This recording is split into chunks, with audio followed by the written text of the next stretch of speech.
Well, we have another police shooting involving a black man who ended up getting shot and killed during a police encounter. Now, the initial reports from this were that from just people, not from the police department or anything, just from people, were that this 18-year-old man was unarmed and he was trying to flee from the police, and that the police shot him in the back and killed him. Completely unjustified goes. So, is this true? Is this really what happened? Well, did the protesters take any time to actually get any information on what happened and make educated decisions on whether or not they're going to protest based on that, whether it was justified or not? No, they did not. The Black Lives Matter protesters marched on Washington, D.C. Mayor Muriel Bowser's house and surrounded the police precinct after cops shot this 18-year-old black man. Black Lives Matter protesters march. Yes, Deon Kay, who had just turned 18, was shot around 4 p.m. yesterday amid nationwide unrest over police violence. Early this morning, a group of around 20 protesters made their way from the scene of the original demonstration outside the police precinct to the street where Mayor Bowser lives. The demonstrators can be heard in a video posted by N2S Reports chanting, "If we don't get no justice, you don't get no sleep." Yes, it's a double negative, but I don't think that's how they meant it. They meant it as, if we don't get justice, you won't get any sleep.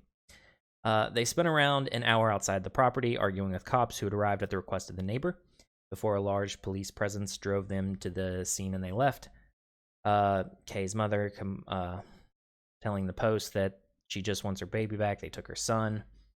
They go on to talk about here more shootings that have led up to this, the constant shootings of unarmed black men, and BLM trying to force people to raise their hands in solidarity and all that jazz. So this narrative ensued where people were hopping online saying, now this isn't the police department, but people were hopping online saying, this is a completely unjustified shooting. He was unarmed, running from the police, and they just gunned him down in the street. That is not necessarily what happened here. In fact, you're going to see there's a lot more involved in this that no one waited to find out before going out and getting upset over this incident. So we're going to start with the Metropolitan Police Department news release on this subject. So, this is MPD officer-involved shooting, September 2nd. Agents from the Metropolitan Police Department Internal Affairs Bureau are investigating an officer-involved shooting that occurred on Wednesday, September 2nd, 2020 in the 200 block of Orange Street Southeast. At approximately 3:51 p.m., uniformed patrol officers of the 7th District responded to the listed location to investigate a man with a gun. Upon arrival, officers encountered individuals in and around a vehicle. Upon seeing the officers, 2 of the suspects fled on foot.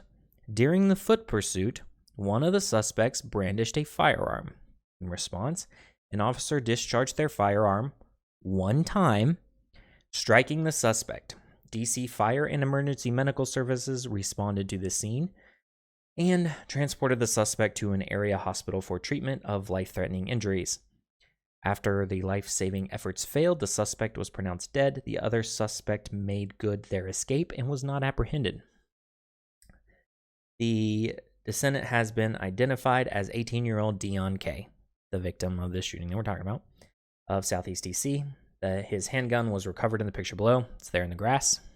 We have, additionally, 19-year-old Marcel Smith of Southeast DC was found to be in possession of a handgun. He was arrested and charged for carrying a pistol without a license. And 18-year-old Deontay Brown, Southeast DC, was arrested and charged with no permit. The handguns recovered from Smith can be seen in the photo below.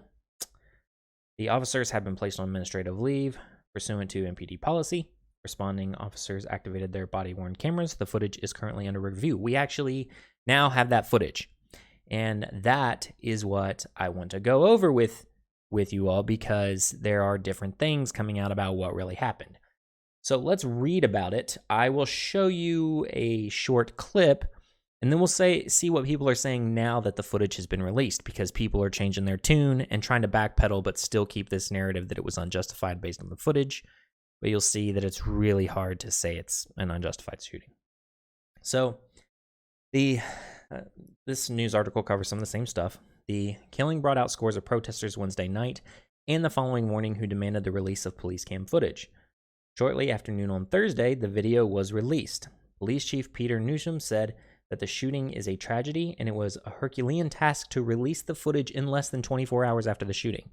That is a quick response time on this, and the protesters and people who are upset are already, before this is even done, they're out there raging. So the 11-minute video shows the shooting and its aftermath from one officer's perspective. At least one officer runs out of the car and shouts, "Don't move." Within moments, the officer opens fire on Kay, who appears to have something in his right hand. The item was a gun, police say. And when you slow the footage down, you don't have to just take the police their word up for it. It is a gun. Kay cries out and falls to the ground. As one officer tends to Kay, another can be heard searching for the gun that he says Kay threw. And I'm going to show you that is what happened. There are complaints and say, no, he didn't throw his gun, but no, that is what happened. He looks on the playground near the housing complex and eventually says, "I got it. Emergency vehicles are on the way." The officers continue to talk about what's going on. It's a 10-minute video. Most of it's him standing where the gun was thrown to. So I am going to go ahead right now and pull up this. I'll only show you the part from, where they get out of the car or whatever, and they actually have the encounter. We don't need to show you the whole 10 minutes of him standing in the field there. But I'll go ahead and show you that now, and then we'll talk about it.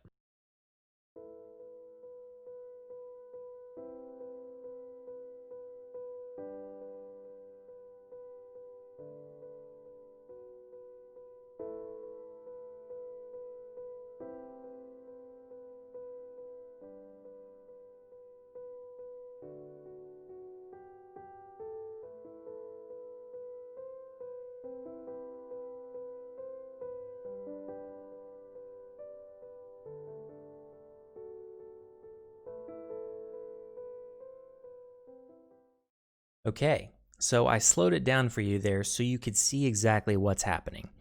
As the officers are sprinting over there and yelling, "Don't move," he goes to take off running. And what he does, and this is why I slow it down because apparently people aren't paying attention to what's happening, he is taking a gun and he's bringing it, I'm going to scoot back here so you can see, and he's bringing it around like this.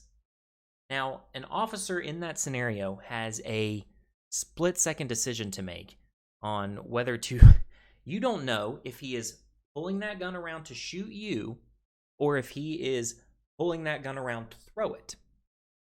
And it turns out he was throwing the gun.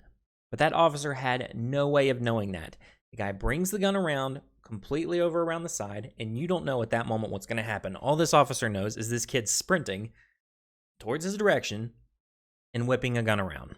So I want to show you what people have said in response to this.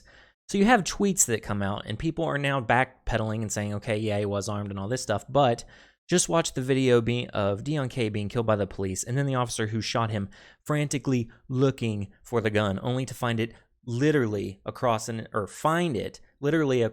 entire playground from where he was shot.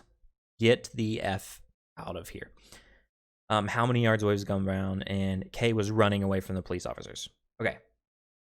To clear up some stuff with what he said there.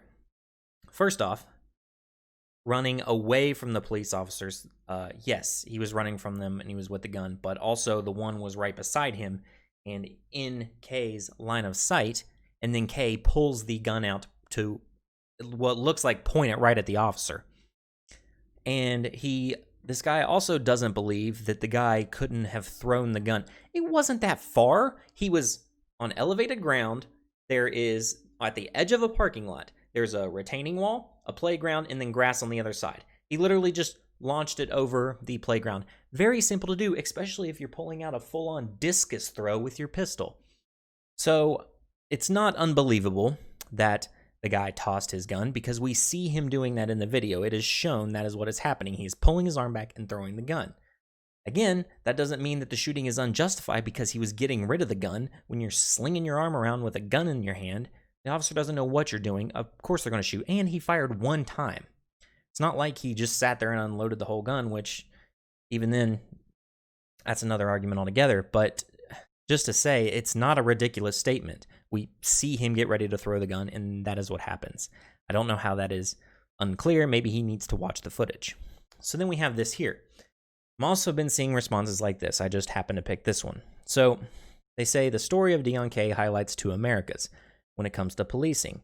Kyle Rittenhouse murdered 2 people and was allowed to brandish an illegal rifle, pass police, and go home. Deon Kay allegedly had an illegal pistol and attempted to run away from police and didn't make it home. Framing. This is not what happened. First off, Kyle Rittenhouse was attacked by people, and he shot them while he was being attacked. Secondly, when the police were there, he had his gun down, had his arms in the air, and was walking slowly trying to turn himself in.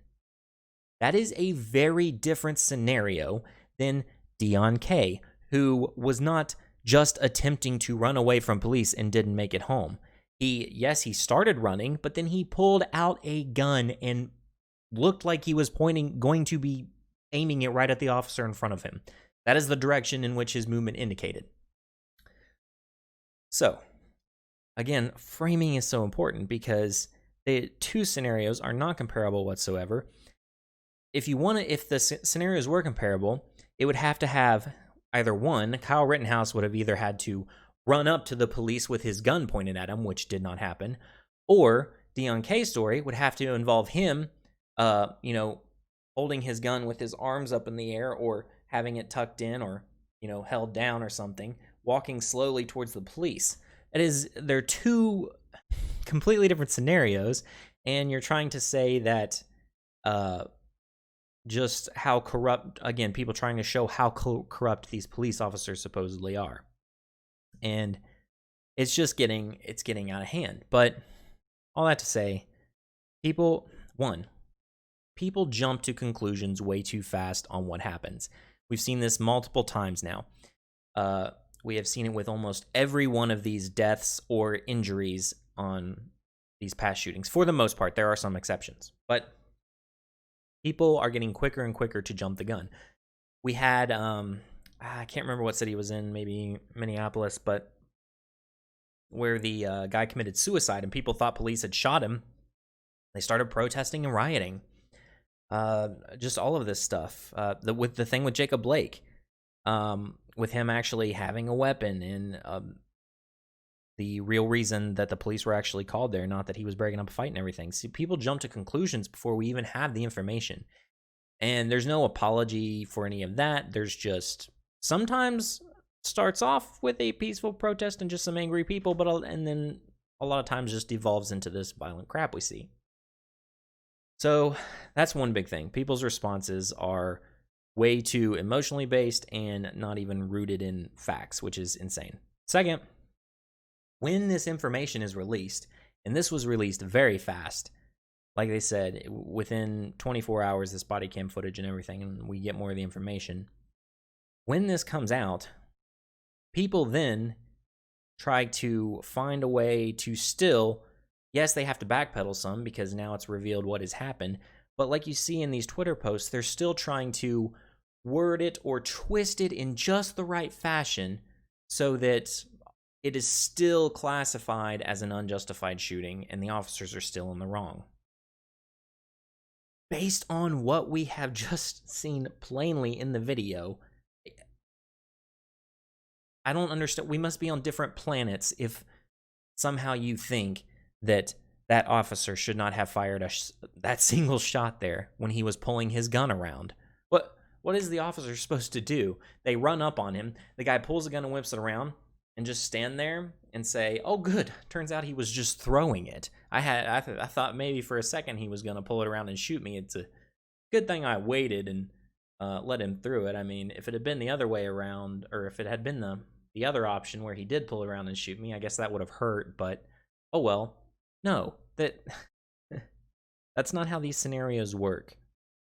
And again, it's not the same as Kyle Rittenhouse thing. You could have had a completely different outcome if the young man there had, walked out with his hands up, surrendering his firearm and all that. He didn't. And he didn't.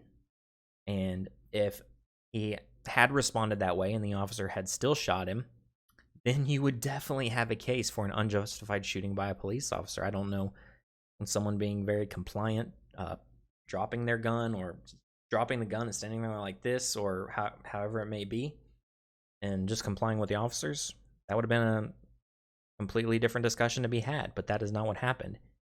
We had what you saw there in the video.